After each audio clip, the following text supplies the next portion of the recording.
नमस्कार बच्चों हम कल पाठ नंबर 8 किस्से कहावतों की दुनिया पाठ पढ़ रहे थे।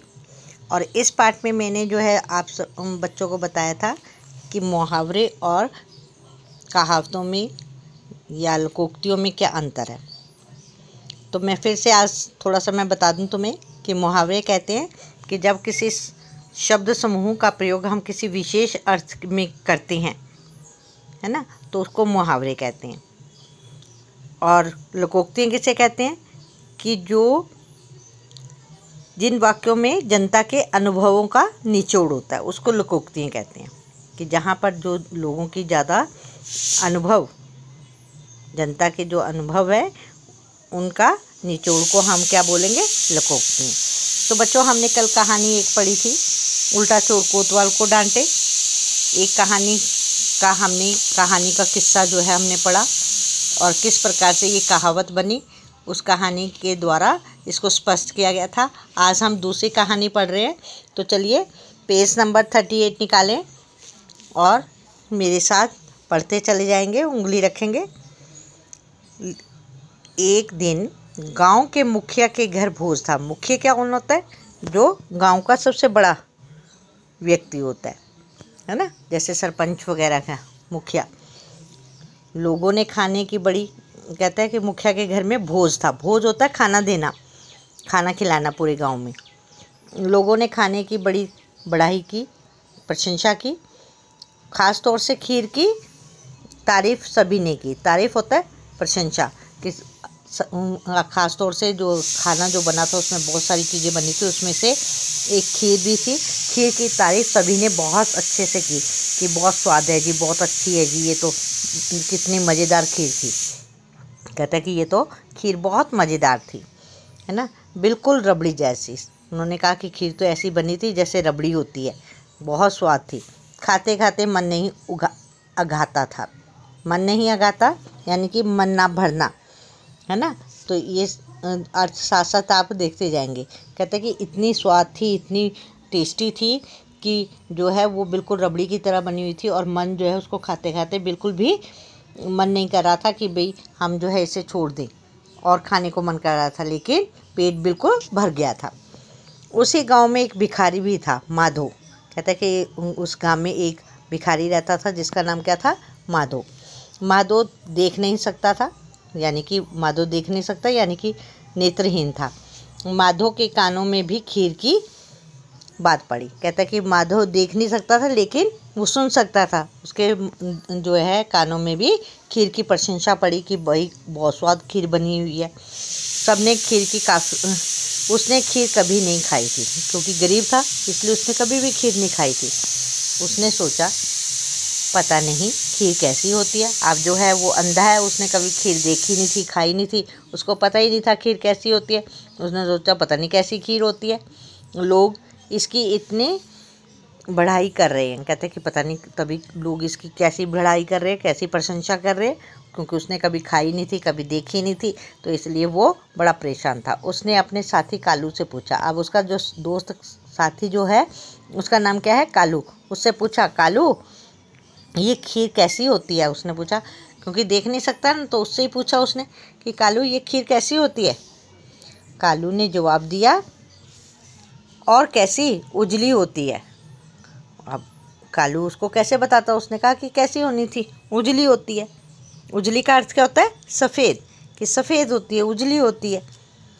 अब बेचारा माधो क्या जाने उजला, अब क्योंकि नेत्रहीन है तो वो बेचारा क्या जाने कि उजला क्या होता है। लाल और पीला कैसा होता है उसको कोई रंगों का पता नहीं है। लाल पीला नीला कोई रंग उसको पहचान नहीं है, देख नहीं सकता ना, तो उसको पता ही नहीं है कि कैसे होते हैं ये रंग। वह तो जन्म से ही नेत्रहीन था। क्यों? क्योंकि वो जन्म से ही अंधा था, नेत्रहीन था। उसने फिर पूछा, भैया उजला कैसा होता है? अब फिर उसके मन में एक जिज्ञासा थी। उसने कालू ने फिर से पूछा उससे कि कालू को से पूछा भिखारी ने कि भाई बता दे मुझे कि उजला कैसा होता है। अब कालू जो था वो कठिनाई में पड़ गया, मुश्किल में पड़ गया कि मैं कैसे बताऊं इसको उजला कैसे होता है। इधर उधर देखने लगा, वो इधर उधर देखने लगा पोखर के किनारे, पोखर होता है तालाब, तालाब के किनारे एक बगुला देखा उसने। ये तालाब के किनारे बगुला बैठा हुआ है। उसने देखा कि एक तालाब के पास, गांव में आपने देखा होगा अक्सर तालाब होते हैं, तालाब में बहुत सारे बगुले वगैरह घूम रहे होते हैं। तो यहाँ पर पोखर तालाब के पास एक किनारे पर उसको एक बगुला दिखाई दिया। बोला, माधो बिल्कुल बगुले जैसा होता है। अब उसने बोला कि माधो बिल्कुल बगुले जैसा होता है। अब माधो अब क्या था, उसने बता तो दिया बगुले जैसा होता है, लेकिन फिर भी जो है उसकी समझ में नहीं आया। उसने कभी देखा नहीं था। भला माधो ने कभी बगुला देखा हो तब तो समझे। अब उसने कभी बगुला भी नहीं देखा था, इसलिए वो समझ नहीं पाया कि कैसा होता है। कुछ देर तो माधो चुप रहा, फिर उसने सकुचाते हुए पूछा, भैया बस इतना बता दो कि बगुला कैसा होता है। अब वो कुछ चुप हो गया। फिर उसने सकुचाते हुए, यानी कि बड़े संकोच करते हुए उसने पूछा कि बस इतना बता दो मुझे कि बगुला कैसा होता है। अब उसको बगुले की कभी नहीं पहचान थी, बगुला कैसा होता है उसको ये भी नहीं पता था, तो उसने पूछ ही लिया। अब कालू की कठिनाई और बढ़ गई। अब परेशानी जो थी कालू की और बढ़ गई, क्योंकि कैसे समझाए कि बगुला जो है वो कैसा होता है, उसकी समझ में नहीं आ रहा था। वह उसे समझाए तो कैसे समझाए।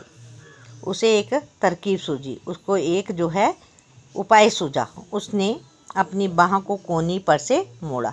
अब जो है बच्चों, आपने देखा होगा, ये चित्र भी देखते जाइए कि ये इसने उसका क्या किया, कालू जो भिखारी है उसका जो है ये बाजू को कोहनी से मोड़ लिया। फिर हथेली पर से थोड़ा मोड़ा, फिर उसने ये हथेली को थोड़ा सा मोड़ दिया आगे को। माधो का हाथ पकड़ा उसने, फिर उसका हाथ पकड़ा, फिर उसने अपना हाथ टटोलने को कहा और कहा, फिर उसको कहा कि तुम मेरा हाथ टटोलो। अब ये हाथ जो है उसको, ये भिखारी जो है उसके हाथ टटोलने लगा, है ना, ऐसे ये हाथ से पकड़ के उसके हाथ को टटोलने लगा, देखने लगा। कालू के मुड़े हुए हाथ को माधो ने टटोला। फिर गहरी सांस ली उसने, बड़ी गहरी सांस ली, यानी कि लंबा सांस लिया। निराश होकर कहा, धत तेरे की, खीर तो बड़ी टेढ़ी होती है। अब उसने कहा कि धत तेरे की, खीर तो बड़ी टेढ़ी होती है। टेढ़ी का अर्थ होता है कि बहुत कठिन, मुश्किल काम है। ये तो बहुत मुश्किल काम है खीर को पहचानना, इसे खाना आसान नहीं होगा। अब उसने कहा कि इतनी मुश्किल खीर को जो समझना है तो इसको खाना भी आसान नहीं होगा। बस इसी से मुहावरा बन गया टेढ़ी खीर। तो इस प्रकार से बच्चों ये जो कहानी के माध्यम से जो है बताया गया है कि टेढ़ी खीर मुहावरा जो है कैसे पड़ा, कि इस प्रकार से अब जो है अगर किसी को बताना है कि जो बहुत मुश्किल काम है उसको किसी को बताना चाहेंगे तो हम कोई कहानी तो सुनाएंगे नहीं उसे इतनी बड़ी लंबी, है ना, उसका अर्थ बताने के लिए। तो इसका अर्थ जो है क्या, मुहावरा क्या यूज़ हुआ, टेढ़ी खीर। तो मुहावरे का अर्थ क्या है कि मुश्किल काम, कठिन काम, बहुत कठिन काम। तो बच्चों इस प्रकार से आपने ये 2 कहानियाँ पढ़ी और साथ में आपको पता चला कि मुहावरे और लोकोक्ति जो है किस प्रकार से बनती है। तो जब विशेष अर्थ के, जिसमें वाक्य में विशेष अर्थ होता है उसे हम जो है मुहावरा कहते हैं। अब यहाँ पर देखो नीचे शब्दार्थ दिए हुए हैं। बड़ाई, प्रशंसा, मन नहीं अघाता, मन नहीं भरता, पोखर, तालाब, सकुचाते, संकोच करते हुए, टेढ़ी खीर, बहुत कठिन काम, पीछे का भी हम देख लेंगे, उत्सुकता, जानने की इच्छा, आलीशान, बहुत बड़ा और भव्य। नेक्स्ट 37 पेज पर, हाजिर, उपस्थित, कोतवाल, नगरपाल, उल्टा चोर कोतवाल को डांटे, स्वयं गलती करने वाला दूसरे को दोषी ठहराता है। ये दोनों मुहावरे हैं, इनके अर्थ आपको आने चाहिए। तो अब जो है आपने इन शब्दों के अर्थ समझे। पाठ में और भी कठिन शब्द बहुत सारे आए, मैं जो आपको बताती चली गई थी। तो चलिए अब जो है सबसे पहले हम कठिन शब्दों के नीचे अंडरलाइन भी कर लेते हैं। कठिन शब्दों के नीचे अंडरलाइन का मतलब क्या है कि ये शुरुत लेख के लिए आपके शब्द हैं, इनको लिखने का अभ्यास करना है और गलतियाँ होने पर 3 बार जो है इसको लिखने कर आपने अशुद्धियों को दूर करना है। सबसे पहले आइए किससे, के नीचे अंडरलाइन करें, कहावतों के नीचे अंडरलाइन करिए, मियाँ अंडरलाइन, कोहलू इसके नीचे लाइन लगाए, डकैती नेक्स्ट, राहगीर नेक्स्ट, उत्सुकता, उसके बाद आलीशान, साधारण, झोले, आदेश, सिपाहियों, कोशिश, नतीजा। नेक्स्ट पेज पर आ जाइए। आदेश, कोतवाल, चस्का, मुर्दा, आदेश तो हमने कर लिया, रक्षा। नेक्स्ट पेज पर आ जाइए।